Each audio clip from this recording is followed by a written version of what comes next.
pessoal, tudo bem? Eu sou a professora Thaís, do Instituto Genoma, e darei continuidade ao módulo 2 da unidade 2, falando agora sobre drogas ilícitas, álcool, tabaco. Pessoas, então vamos lá, tá? Quando a gente fala de drogas, álcool, tabaco, tá? O que acontece? É um assunto muito complexo, muito difícil, por conta dos nossos hábitos de vida, certo? E quando a gente pensa na dependência do álcool, das drogas, do tabaco e também das medicações que entram, tá? O que a gente vai pensar? O que fazer? É possível recuperar? Como que a gente vai abordar esse indivíduo? Como que a gente vai tratá-lo? Qual a melhor opção de tratamento? Em que ambiente a ajuda pode ser oferecida, tá? Então, a gente pensa todos esses pontos, né? E a gente pensa junto com o paciente para escolher uma melhor forma de tratamento. E assim ter uma resolutividade e uma resolubilidade, tá? E afinal, o que é a droga, tá? A droga, dependente do que seja, o álcool, o tabaco, as ilícitas e a medicação, são substâncias psicoativas que agem no nosso cérebro. Ela pode agir de forma que modifica o funcionamento, altera o nosso humor e altera o nosso comportamento, tá? E quais são as consequências do abuso dessas drogas? Então, pode causar uma intoxicação aguda, que é uma situação de emergência, quando não resolvido de forma eficaz e imediata, pode levar à morte. Tem riscos de acidente, por exemplo, né? Comumente conhecida aí, a questão de se beber, não dirija, porque a bebida deixa a pessoa, né, mais lenta no início ali, e ela não consegue ter autonomia, o quê? Para dirigir. Pode causar certos tipos de acidentes, tá? Nós temos envolvimento com atividades antissociais. Quais são essas atividades? Traficante, violência, delinquência juvenil, ainda mais hoje, cada vez mais os nossos jovens estão tendo acesso a essas substâncias psicoativas, né? Nós ainda não temos uma política eficaz para poder limitar a questão da venda e do trânsito dessas drogas para os nossos jovens. Por exemplo, questão da venda da bebida, da venda do tabaco, né? Lá tem a plaquinha informando que não vende para menores de 18 anos. Mas, na prática, a gente sabe que não funciona assim, né? E o uso prolongado. O uso prolongado, ele pode causar toxicidade, né, para o organismo, para o cérebro e desencadear patologias. Um exemplo é o tabaco. Fumar há muito tempo, a longo prazo, a gente sabe que pode causar o quê? Câncer de pulmão, câncer na boca, câncer de faringe, um ADPOC, um enfisema pulmonar. O uso de álcool a longo prazo pode causar uma neuropatia periférica, né? Uma neuropatia alcoólica, desculpa, pode causar também uma cirrose hepática, assim como outros problemas no organismo em decorrência do abuso ou do uso prolongado dessas substâncias, tá? O uso das drogas, ele também é um problema de saúde pública, tá? Ele tem uma alta prevalência. A incidência e prevalência são coisas diferentes. Incidência são casos novos e prevalência é o que a gente já tem e tende a agravar, tá? E vem crescendo no mundo todo e principalmente no Brasil. Tem alguns documentários, né, que nós podemos ver no YouTube, em outras redes sociais, que comumente fala sobre a questão do uso dessas substâncias. E só rememorando, no filme que vocês assistiram anteriormente, aqui no módulo de saúde mental, vocês podem perceber que o personagem principal, o Beto, ele vai internado por quê? Ele vai internado não porque ele tem um transtorno mental, mas porque ele estava fazendo o uso da substância da maconha. E aí os pais não são coniventes com isso e acabam internando ele em decorrência a isso. Dentre as principais drogas, tá? Que a gente vê em questão de consumo, tá o quê? A maconha, primeiramente. A maconha, hoje nós temos tanto o uso medicinal, que é regulamentado, né, as autoridades de saúde competentes, como o uso recreativo, tá? O uso recreativo é aqueles que falam que só fuma para ficar good vibes, né? Só que aí, às vezes, ele cria uma resistência com a maconha que já não é o suficiente para ele. Da maconha, ele pula o quê? Para cocaína, tá? A cocaína, ela é extraída da folha de coca e é misturado outros químicos que são totalmente nocivos à saúde humana. Por exemplo, na cocaína, na composição tem até pó, caco de vidro, tá? Na questão da cocaína. E a cocaína nós temos como uma droga de rico, porque ela é cara, tá? O princípio ativo dela, ele é muito caro, é um recurso muito caro para se conseguir. Então, geralmente o indivíduo começa a fazer o uso, ele começa a vender tudo que ele tem para conseguir sustentar o vício. E quando ele não consegue mais manter a cocaína, tem alguns que descem o quê? Para o crack, tá? O crack também é uma substância, tá? Que ela é química, ela é toda química.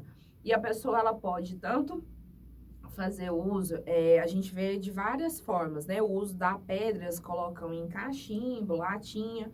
E aí nós temos, então, o tabaco, tá? Que antigamente ele era consumido e nós víamos, né? Que as pessoas que faziam uso, era chique, era bonito, porque a TV, a mídia, ela incitava a questão do uso. Hoje em dia, não mais, né? Se você chegar no supermercado, dependendo do supermercado, você nem vê a exposição do cigarro.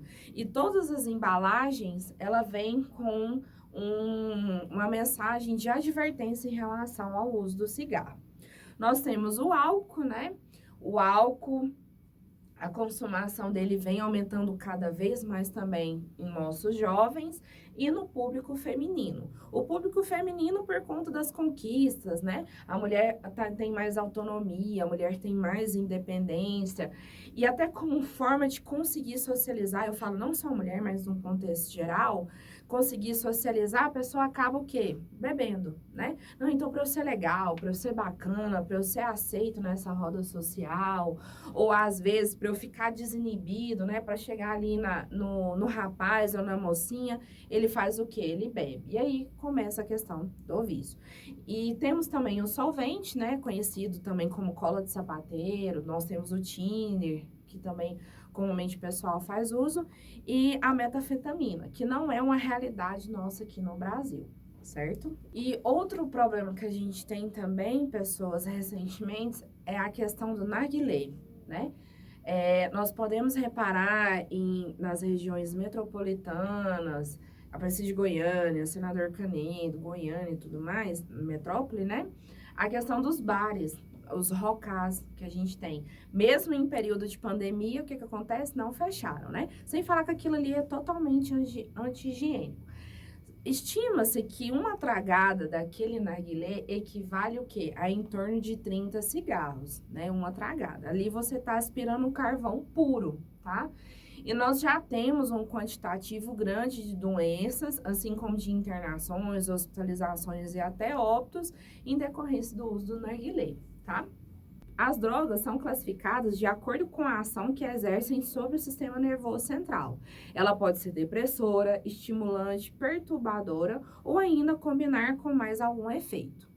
As drogas depressoras, o que elas fazem? Então, são substâncias que diminuem a atividade do cérebro, deixando os estímulos nervosos mais lentos.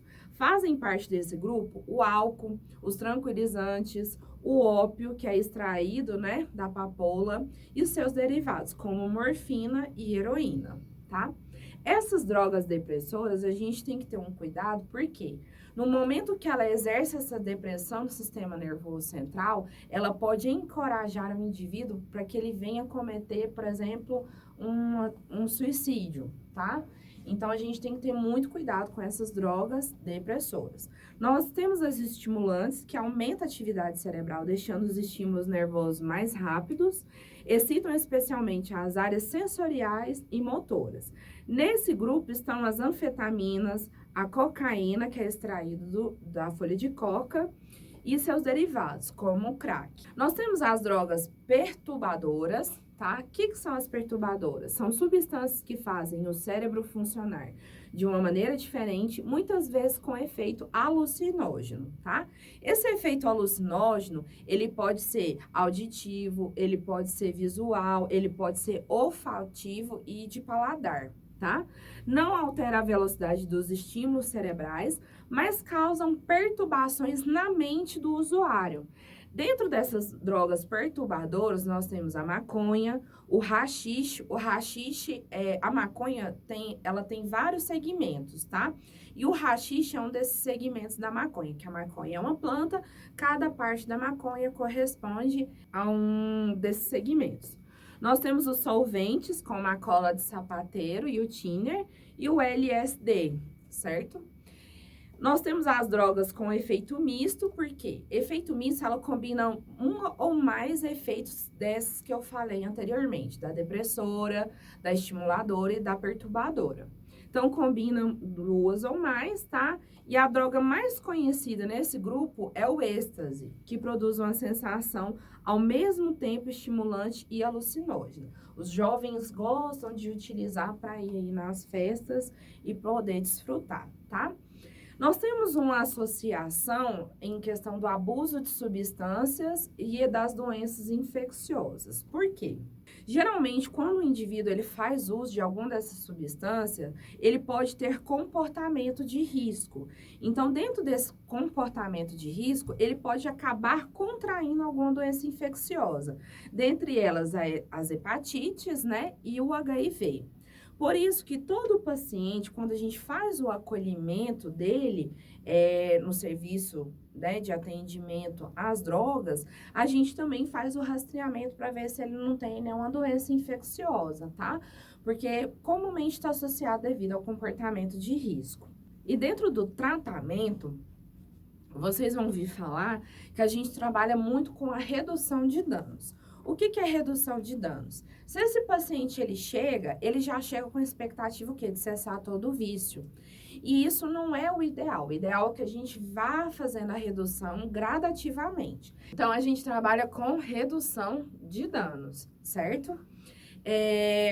O paciente que fazia uso de crack e hoje ele está fumando maconha, então a gente já reduziu os danos, a gente tirou todo o químico que estava nesse paciente e tá com a maconha. E para a gente ter sucesso, para poder cessar o vício é maior. Então a gente vai fazendo o quê? De forma gradativa, reduzindo os danos para esse paciente. E dentro do tratamento, né? Tá? Também o acolhimento da família, porque vocês vão perceber que quem faz uso de alguma substância, geralmente ele tem uma família o quê? Desestruturada. A família, ela já perdeu a paciência com aquele indivíduo. Então, a gente tem que acolher e tratar a família também, porque quando esse paciente estiver bem recuperado, aonde que ele vai retornar? Onde que ele vai estar? Na família. E, geralmente, boa parte já perdeu a família por conta, né, do vício. Então, a gente faz o acolhimento também da família para o tratamento. E entra as medicações. A medicação não isenta o indivíduo de cessar o vício, tá?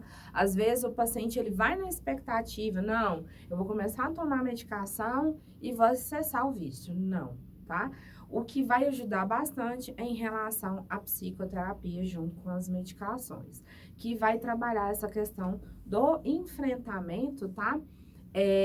Do vício, ok? É importante a gente salientar, então, que além dessas alterações no sistema nervoso central, as drogas trazem muitas alterações físicas, né? Vocês podem ver na foto, em relação ao processo de envelhecimento, né? O tanto que envelhece, né, a pessoa, o tanto que desestrutura ela esteticamente falando, certo? Pessoas, o que eu tinha para falar para vocês, então, referente a álcool, tabaco e outras drogas, era isso. Espero que vocês tenham compreendido e ficamos por aqui até a nossa próxima aula.